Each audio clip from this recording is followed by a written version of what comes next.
Maayong buntag everyone. So karon di akong ipakita sa inyo ha ang land sa ubos, among yuta sa ubos ba sa mong balay. And then today's episode is episode 1 on showing you all something on our farm. So mo ni siya ang kaning nag-gray na namatay na ni siya nga kanang mga sanin ka ng mga sagbot ba, because nag-spray mi og pang patay og sagbot ani napita.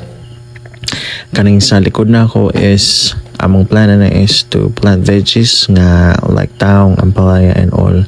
And then kaning dapit sa akong gigian, medyo punod-punod man ni siya. This used to be a fish pond before. We were thinking of something na mabuhi ani sa wetland man ni dapita. So we're thinking of something na unsay mabuhi dira, pero I'm not undecided paghapon mi.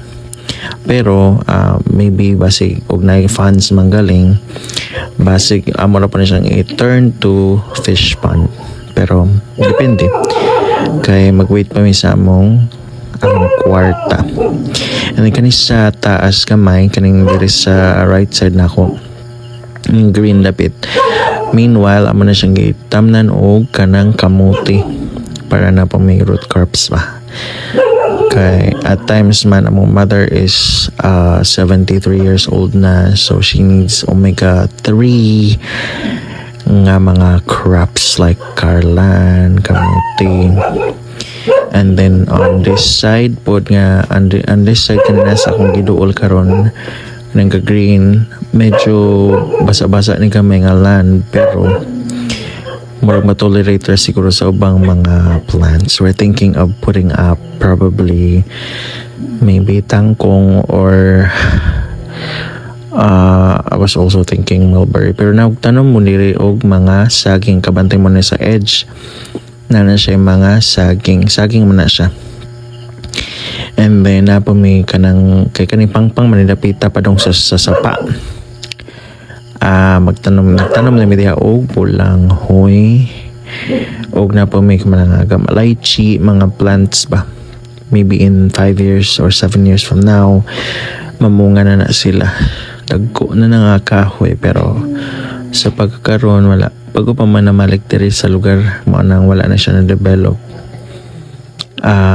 We're planning to settle down, pero magdepende sa budget. Wala mami kwarta, pobre ra ba yami.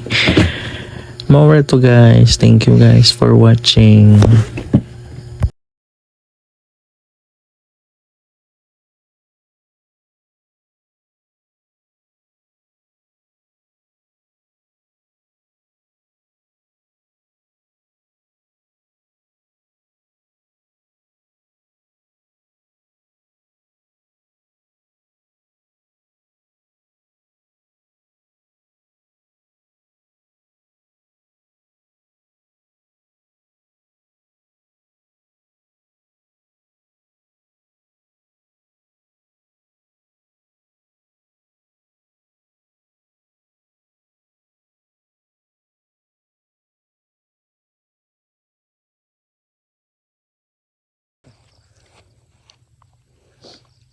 Aduh, lubang.